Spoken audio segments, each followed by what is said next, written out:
बिस्मिल्लाहिर्रहमानिर्रहीम। 10th class. आज हम चैप्टर 14 के न्यूमेरिकल प्रॉब्लम सॉल्व करेंगे। फर्स्ट प्रॉब्लम है, a current of 3 milli ampere is flowing through a wire for 1 minute. Current है 3 मिली एम्पेयर का और एक वायर में से पास कर रहा है 1 मिनट के लिए। What is the charge flowing through the wire? उस वायर में से चार्ज कितना फ्लो करेगा? तो करंट की वैल्यू 3 मिली एम्पेयर गिवन है।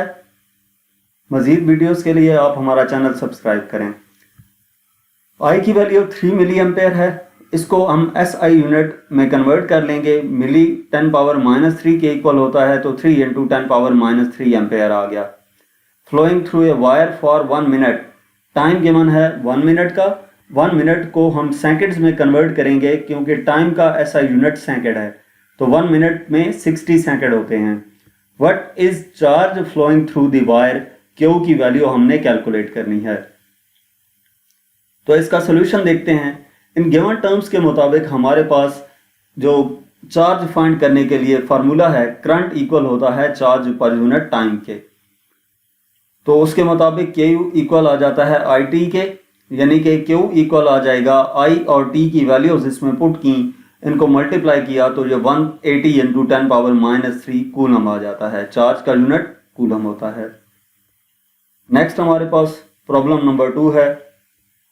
At 1 lakh ohm how much current flows through your body if you touch the terminals of 12 volt battery? कि 1 लाख ओम पे कितना करंट फ्लो करेगा बॉडी में से अगर उसके टर्मिनल्स को टच करते हैं जिस बैटरी की वोल्टेज 12 वोल्ट है। यानी कि बैटरी की वोल्टेज 12 वोल्ट है और 1000 ओम रेजिस्टेंस मौजूद है आपकी बॉडी में, तो उस सूरत में अगर आप बैटरी को टच करते हैं तो आपकी बॉडी में से कितना करंट फ्लो करेगा। उसके बाद if your skin is wet, अगर स्किन वेट हो जाती है तो रेजिस्टेंस डिक्रीज करेगी और वो लेट्स सपोज उन्होंने जो वैल्यू दी है वो 1000 ओम तक हो जाती है आपकी resistance. How much current would you receive from the same body? तो सेम बॉडी से आप कितना करंट रिसीव करेंगे? यानी कि 2 रेजिस्टेंसेस गिवन है, वोल्टेज गिवन है और 2 करंट्स हमने कैलकुलेट करने हैं। जो वोल्टेज है वो दोनों रेजिस्टेंसेस के लिए सेम है। तो डाटा में R1 हम क्या देंगे 1 लाख ओम, इसको 10 पावर 5 ओम लिख देंगे। How much current flows, I1 हम कैलकुलेट करेंगे। ठीक है, I1 हम कैलकुलेट करेंगे। How much current flows through your body if you touch the terminals of a 12 volt battery? V की वैल्यू हमारे पास आ जाएगी 12 volt. If your skin is wet so that your resistance is on the 1000 ohm, R2 की value हमारे पास आ जाएगी 1000 ओम, यानी कि 10 power 3 ohm. How much current would you receive? तो ये अब I2 हमने कैलकुलेट करना होगा। तो ये 2 करंट्स कैलकुलेट करने हैं। हम इसका सोल्यूशन देखते हैं। ओम्स लॉ यूज करेंगे V = IR। तो V = IR के फार्मूले से पहले V = I1 R1 यूज करेंगे। यहाँ से I1 इक्वल हो जाएगा V/R1 के। इसमें वैल्यूज पुट कर देंगे V और R1 की, तो I1 इक्वल हो जाएगा V की वैल्यू 12 गिवन है डिवाइडेड बाय R1 की वैल्यू 10 पावर 5, तो ये हमारे पास 1.2 × 10 पावर -4 एम्पेयर आ जाएगा। इसके बाद I2 कैलकुलेट करने के लिए same ohm's law V = I2/R2, यानी कि I2 इक्वल हो जाएगा V/R2 के। तो ये I2 इक्वल हो जाता है V की वैल्यू 12 डिवाइडेड बाय R2 की वैल्यू हमारे पास 10 पावर 3 हो जाती है। तो I2 इक्वल आ जाएगा 1.2 × 10 पावर -2 एम्पेयर के। नेक्स्ट हमारे पास प्रॉब्लम नंबर 3 है। The resistance of a conductor wire is 10 mega ohm. एक कंडक्टर वायर की जो रेजिस्टेंस है वो 10 मेगा ओम है। If a potential difference of 100 volt is applied across its end, then find the value of current passing through it in milliampere. Conductor wire की resistance given है, potential difference given है और हमने value of the current calculate करनी है और जो value आएगी उसको मिली एम्पेयर में कन्वर्ट करना है। तो डाटा में क्या चीज हमें गिवन है? रेजिस्टेंस गिवन है 10 मेगा ओम, यानी कि 10 × 10 पावर 6 ओम, और इसको हम 10 की पावर 1 10 पावर 6 बेस सेम में पावर z होके 10 पावर 7 ओम लिख देंगे। Potential difference of 100 volts, V की वैल्यू 100 वोल्ट है, is applied across its end, find the value of current I passing through it in milliampere. I की value calculate करनी है। तो इसका सोल्यूशन देखते हैं हम। ये क्वांटिटीज जो हमें डाटा में गिवन हैं, इनके मुताबिक ओम्स लॉ अप्लाई होगा, V इक्वल टू IR। तो I कैलकुलेट करने के लिए I इक्वल हो जाएगा V ओवर R के। दोनों वैल्यूज हमें डाटा में गिवन है वो इसमें पुट करेंगे। V की वैल्यू 100 है डिवाइडेड बाय R की वैल्यू 10 पावर 7 है, तो ये I इक्वल आ जाएगा 1 इंटू 10 पावर -5 एम्पेयर के। 10 पावर 7 ऊपर जाएगा तो 10 पावर -7 और ये 10 पावर 2 है तो 10 पावर -5 रह जाएगा। हमने आंसर कैलकुलेट करना है मिली एम्पेयर में, तो 10 पावर -5 को ऐसे ब्रेक करेंगे कि एक हमारे पास मिली बन जाए और बाकी जो रहेगा उसको हम सॉल्व कर लेंगे। यानी कि इसको ब्रेक करते हैं, मिली की वैल्यू 10 पावर -3 होती है, तो 10 पावर -2 और 10 पावर -3 में इसको ब्रेक कर दिया। अब जो 10 पावर -2 है वो 0.02 हो जाएगा, 0.01, और जो 10 पावर -3 है वो मिली बन जाएगा, तो I आ जाएगा 0.01 milliampere. Next problem number 4 है, by applying a potential difference of 10 volt across a conductor, a current of 1.5 ampere passes through it. How much energy would be obtained from the current in 2 minutes? कि जब potential difference 10 volt का apply किया गया एक conductor के across, तो उसमें से जो करंट पास करता है वो 1.5 एम्पेयर का है। उस कंडक्टर से एनर्जी कितनी हम हासिल कर सकते हैं जबकि जो करंट है वो 2 मिनट्स के लिए पास हो। तो डाटा हम इसका नोट करते हैं। Potential difference of 10 volt, V की वैल्यू 10 वोल्ट आ गई, across a conductor current of 1.5 ampere, I की वैल्यू 1.5 एम्पेयर आ गई, passing through it how much energy, energy calculate करनी है जबकि टाइम हमें गिवन है 2 मिनट का। एनर्जी जो है वो इलेक्ट्रिकल एनर्जी है जिसको W से डिनोट किया जाता है। टाइम 2 मिनट का गिवन है तो इसको सेकंड्स में कन्वर्ट कर लेंगे, ये 120 सेकंड्स बन जाएंगे। अब हम इसका सोल्यूशन देखते हैं। तो इलेक्ट्रिकल एनर्जी का हमारे पास फार्मूला है QW इक्वल टू QV होता है, जो जनरल फार्मूला है। वैसे डायरेक्ट आपकी बुक में फार्मूला वो गिवन है जो मैं यहाँ पे ड्राइव कर रहा हूँ। तो Q इक्वल होता है IT के, तो यहाँ पे ITV आ जाएगा, ये T स्मॉल लिखना है। ठीक है, चार्ज इक्वल होता है ना, जो करंट है चार्ज पर यूनिट टाइम के इक्वल होता है, Q इक्वल टू IT, तो ये T यहाँ पे स्मॉल लिखना है, ITV आ गया। इसमें वैल्यूज पुट कर देंगे। 1.5 I की वैल्यू गिवन है, टाइम गिवन है 120 सेकंड और वोल्टेज जो है वो 10 वोल्ट गिवन है। इसको मल्टीप्लाई करेंगे तो इलेक्ट्रिकल एनर्जी आ जाती है 1800 जॉल। नेक्स्ट हमारे पास प्रॉब्लम नंबर 5 है, 2 resistances of 2 kilo ohm and 8 kilo ohm are joined in series. 2 resistances हैं और उनको सीरीज में कनेक्ट किया गया है। अगर उस सर्किट में 10 वोल्ट की बैटरी कनेक्ट की जाए उन रेजिस्टेंसेज के अक्रॉस, तो हमने इक्विवेलेंट रेजिस्टेंस कैलकुलेट करनी है इस सीरीज कॉम्बिनेशन की। जो करंट पास करेगा हर रेजिस्टेंस में से वो कैलकुलेट करना है और हर रेजिस्टेंस के अक्रॉस जो पोटेंशियल डिफरेंस होगी वो कैलकुलेट करनी है।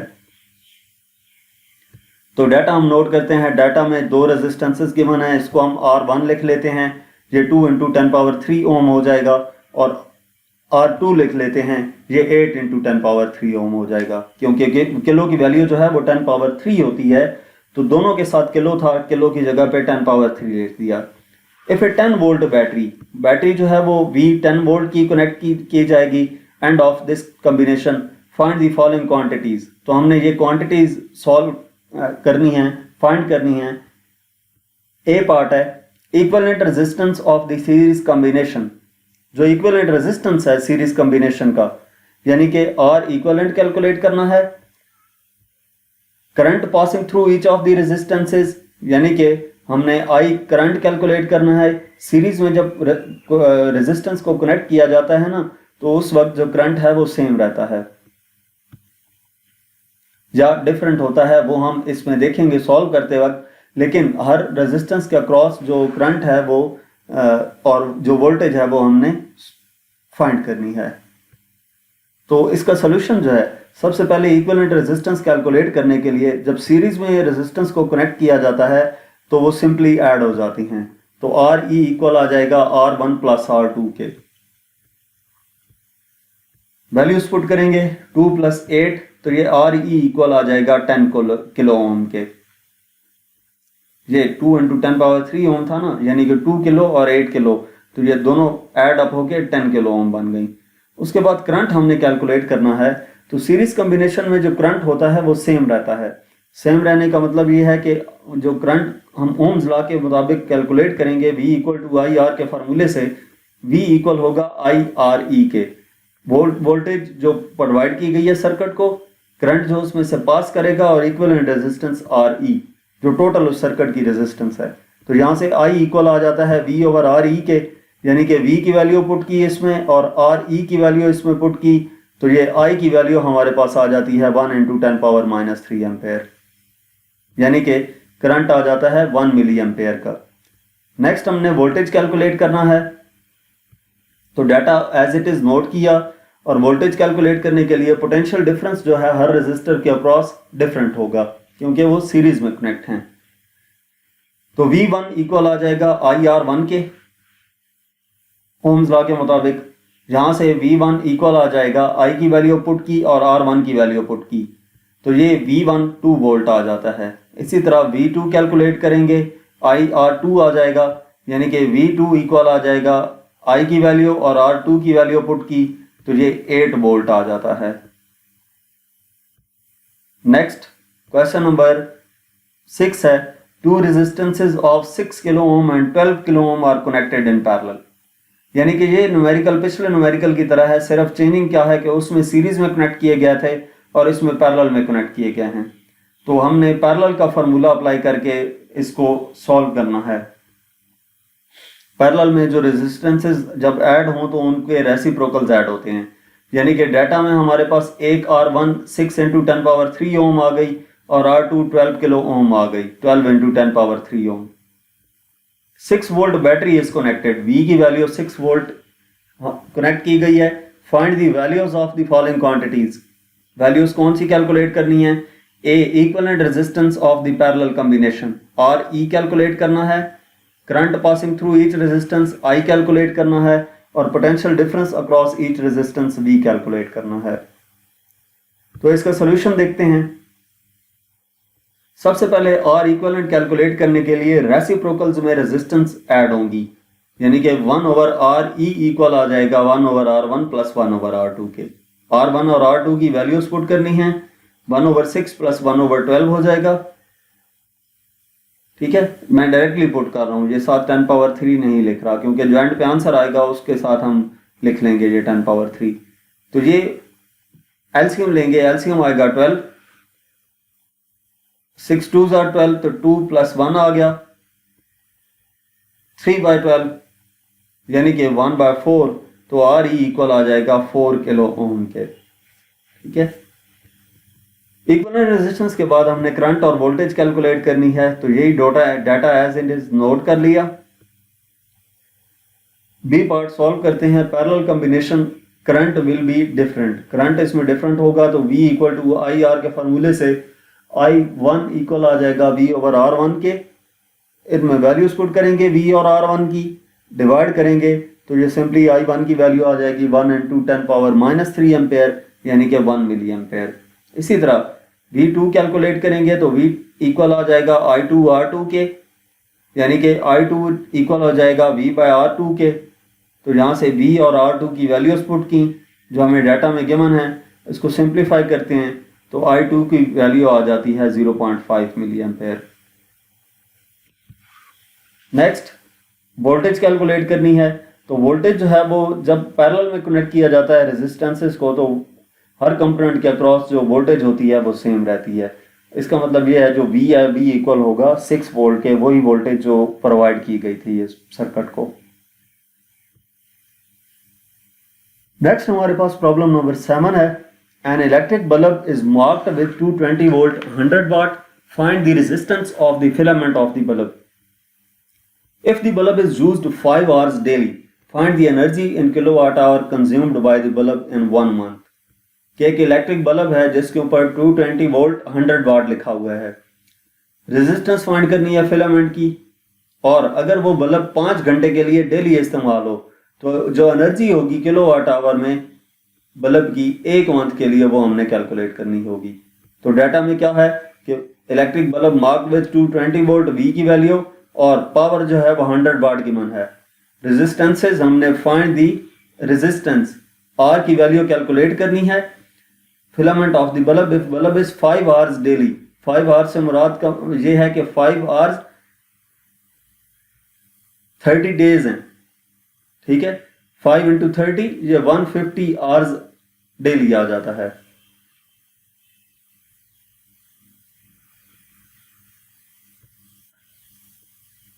Find the energy in kilowatt hour consumed by the bulb in 1 month. Energy calculate करनी है जो 1 मंथ में एनर्जी कंज्यूम होगी। तो इसमें सोल्यूशन हम देखते हैं। पहले हम रेजिस्टेंस कैलकुलेट करेंगे। तो रेजिस्टेंस कैलकुलेट करने के लिए पावर का formula P equal to V I से I की जगह पे V ओवर आर पुट करें तो ये टर्म आती है P equal to V square over R. इसमें V की वैल्यू कैलकुलेट हमें गिवन है, R कैलकुलेट करना है तो R को इधर ले जाएंगे, P इधर आकर डिवाइड हो जाएगा, R इक्वल हो जाएगा V की वैल्यू 220 का स्क्वायर डिवाइडेड बाई P की वैल्यू 1000 है। तो इसको सिंप्लीफाई करें, रेजिस्टेंस आ जाती है 484 ओम। अब इलेक्ट्रिकल एनर्जी कैलकुलेट करनी है।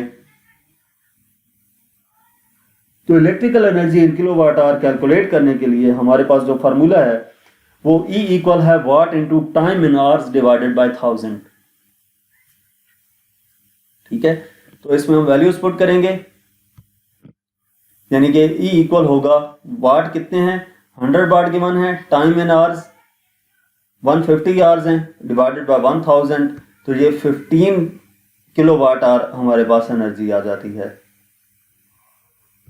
नेक्स्ट क्वेश्चन नंबर 8 है, an incandescent light bulb with an operating resistance of 95 ohm is labeled 150 watt. Is this bulb designed for use in 120 volt circuit or a 220 volt circuit? कि एक incandescent light bulb है जिसकी operating resistance जो है वो 95 ओम है और इसके ऊपर 150 वाट लिखा हुआ है। तो क्या ये बल्ब 120 वोल्ट या 220 वोल्ट सर्किट के लिए डिजाइन किया गया है या नहीं? तो हम इसके लिए पहले डाटा नोट करते हैं। आर रेजिस्टेंस 95 ओम गिवन है, पावर 150 वाट गिवन है, ठीक है। V1 120 वोल्ट है और V2 220 वोल्ट है। तो हम इसका सोल्यूशन देखते हैं। सोल्यूशन में हम क्या करेंगे कि दोनों वोल्टेजेस के लिए अलग अलग पावर कैलकुलेट कर लेंगे। P equal to V1 square over R, ठीक है। जिसकी पावर सेम आ गई तो वो पॉसिबल होगा। तो P इक्वल आ गया 120 स्क्वायर डिवाइडेड बाय 95, यानी कि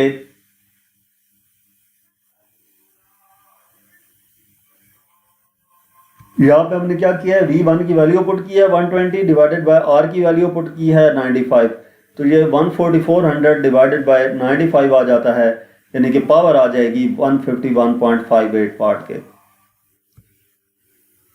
अब इसी तरह दूसरी पावर कैलकुलेट करेंगे P equal to V square over R का। तो इसमें वही वैल्यूज पुट कर देंगे V2 और R की, तो इसको सिंप्लीफाई करेंगे, पावर आ जाएगी 509.47 वाट। ठीक हो गया। पावर हमें कितनी गिवन थी 150 वाट। तो 150 से मुराद ये है कि ये वाला जो था 120 वोल्ट पे चलने वाला, यानी कि इसको 120 वोल्ट पे चला सकते हैं या नहीं।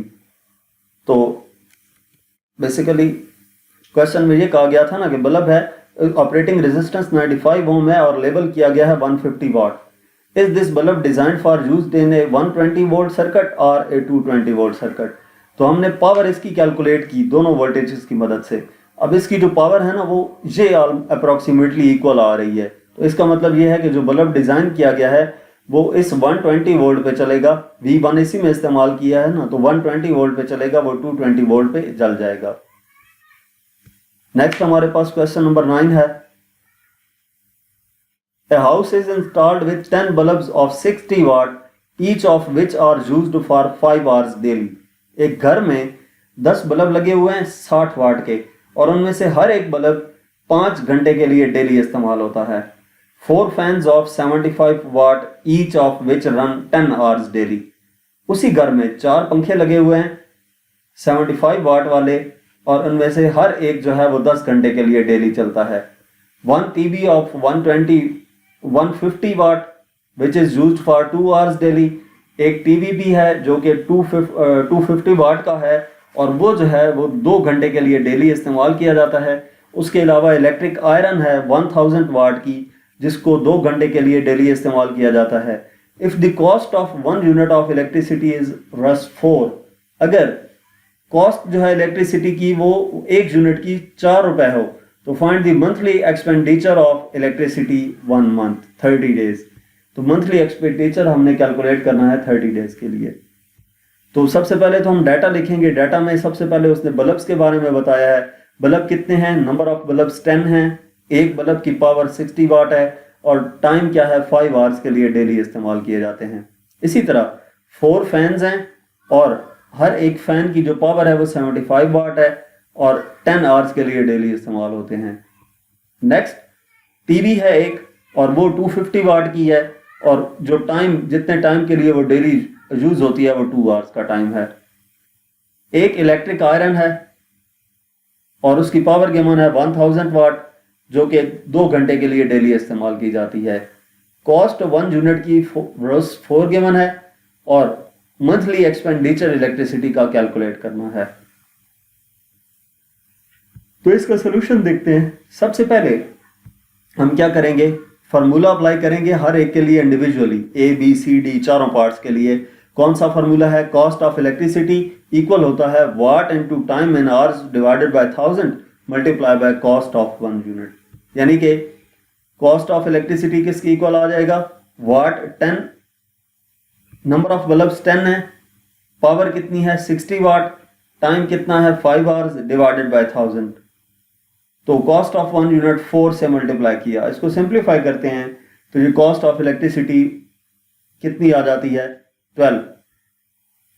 इसी तरह बी पार्ट के लिए सॉल्व करते हैं इसी डाटा के मुताबिक. वो 4 फैंस हैं तो elasticity of cost of electricity के लिए फार्मूला अप्लाई किया. 4 मल्टीप्लाई बाय कितनी पावर है 75 मल्टीप्लाई बाय कितना टाइम है 10 डिवाइडेड बाय 1000 फार्मूले का. और कॉस्ट ऑफ 1 यूनिट 4 है. इसको सिंप्लीफाई करते हैं तो ये कॉस्ट आ जाती है इलेक्ट्रिसिटी की 12. नेक्स्ट टीवी के लिए यूज करते हैं सेम फार्मूला. तो इसमें भी हम वैल्यूज पुट करेंगे. कॉस्ट ऑफ इलेक्ट्रिसिटी इक्वल आ जाएगा 1 इंटू 10 250 टीवी की पावर है. 1 क्या है? नंबर ऑफ टीवी हैं मल्टीप्लाई बाय 2 क्या है? टाइम इन आवर्स, कितने टाइम के लिए इस्तेमाल हुआ है 2 आवर्स के लिए. तो डिवाइडेड बाय फार्मूले का 1000 मल्टीप्लाई आ जाएगा 4. यानी कि कॉस्ट ऑफ इलेक्ट्रिसिटी इक्वल आ जाएगा 2 के.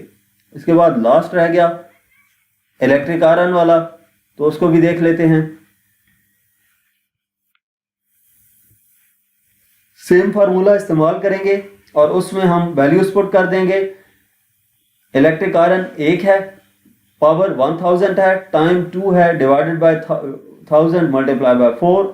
तो ये कॉस्ट ऑफ इलेक्ट्रिसिटी इसके जो हमारे पास है इलेक्ट्रिक आयरन उसकी 8 आ जाती है. अब इन चारों जो कनेक्शंस हैं, जो चारों हमने कॉस्ट फाइंड किए हैं अलग अलग इलेक्ट्रिसिटी की, उनको सम अप करेंगे तो डेली एक्सपेंडिचर आ जाएगा उस इलेक्ट्रिसिटी का. यानी कि पहले में 12 थे, दूसरे में 12 थे, तीसरे में 12 थे, 2 थे और चौथे में 8 आ गए. तो ये रस 34 रुपीज़ बनेगा मंथली एक्सपेंडिचर ये लाइट इस्तेमाल करने का.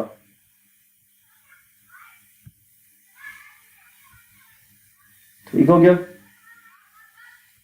तो इसको हमने मंथली कैलकुलेट करना था. ये तो डेली एक्सपेंडिचर है ना. हमें एमसीक्यूज में कहा गया था कि मंथली कैलकुलेट करें. तो इस वैल्यू को मंथ से मल्टीप्लाई कर दिया. मंथ में 30 डेज होते हैं तो ये 1020 रुपीज़ आ जाते हैं. नेक्स्ट हमारे पास प्रॉब्लम नंबर 10 है. 100 watt lamp bulb and 4K water heater are connected in 250 volt supply. Calculate the current which flow in each circuit, resistance of the each appliance within use.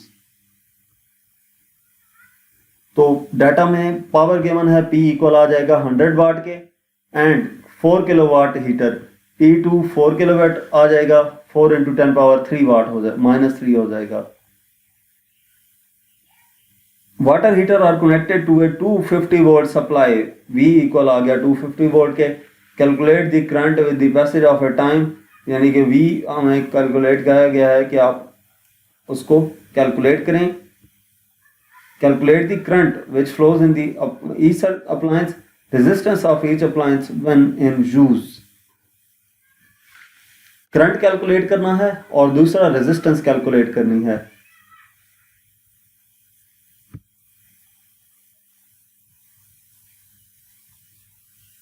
अब हम solution देखते हैं। तो solution के लिए I calculate करना है, P और V गिवन है, तो पावर वोल्टेज और करंट का सहारा लेते हुए फार्मूला हमारे पास होता है P1 equal to I1V। I1 calculate करना है, P ओवर V1 हो जाएगा, P1 ओवर V हो जाएगा। तो इसमें वैल्यूज पुट करेंगे, I1 इक्वल आ जाएगा 100 डिवाइडेड बाई 250, यानी कि I1 की वैल्यू आ जाएगी 0.4 एम्पेयर। इसी तरह जो सेकंड पार्ट है इसका सेम फार्मूला अप्लाई होगा, P2 equal to I2V, I2 equal आ जाएगा P2 ओवर V के। तो I2 इक्वल आ जाएगा, P2 की वैल्यू हमारे पास 4 इंटू 10 पावर 3 है, डिवाइडेड बाय V की वैल्यू 250। इसको सिंप्लीफाई करेंगे, I1 इक्वल आ जाएगा 80 एम्पेयर के। जब I1 और I2 आ गया, यहाँ पे भी I2 लिखना है और यहाँ पे भी I2 लिखना है, तो R1 और R2 कैलकुलेट करेंगे। अब ओम्स लॉ के मुताबिक V इक्वल होता है I1 R1 के, V इक्वल टू IR से। तो R1 इक्वल हो जाएगा V ओवर I1 के, वैल्यूज पुट करेंगे, R1 आ जाएगा। और इसी तरह R2 कैलकुलेट करने के लिए same ohm's law, V equal to I2 R2। तो इसमें वैल्यूज पुट करते हैं, R2 की वैल्यू आ जाती है 3.12 ओम के। नेक्स्ट प्रॉब्लम नंबर 11 है, resistance of resistance. Resistor of resistance 5.6 ohm is connected across a battery of 3 volt by means of wire of negligible resistance। कि एक रेजिस्टर है जिसकी रेजिस्टेंस 5.6 ओम है और इसको कनेक्ट किया गया है एक बैटरी के साथ जिसका पोटेंशियल डिफरेंस 3 वोल्ट है। A current of 0.5 ampere passes through the resistor, उस रेजिस्टर में से 0.5 एम्पेयर का करंट पास करता है। Power dissipated in the resistance calculate करनी है। Total power produced by the battery और रीजन बतानी है कि ये जो दो क्वांटिटीज हैं डिफरेंस इन दोनों के दरमियान क्या है।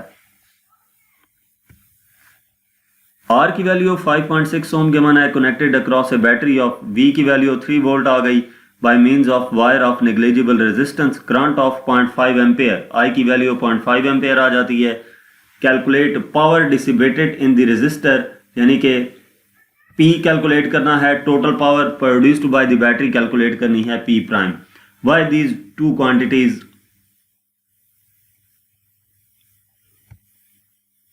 Why these two quantities different, give reason, एक दूसरे से डिफरेंट क्यों है। तो सबसे पहले पावर कैलकुलेट करने के लिए पावर का हमारे पास फार्मूला होता है P इक्वल टू VI। इसमें V मौजूद नहीं है, V मौजूद है। जो I है वो कौन सा करंट है, 0.5 एम्पेयर, जो कि पास कर रहा था उस रेजिस्टर में से। ठीक है, तो P इक्वल टू I की जगह पे, V की जगह पे हम IR पुट करते हैं तो I स्क्वायर R आ जाता है। P इक्वल टू I की वैल्यू 0.6 का स्क्वायर और R की वैल्यू 5.6 है। इसको सिंप्लीफाई किया तो पावर आ गई।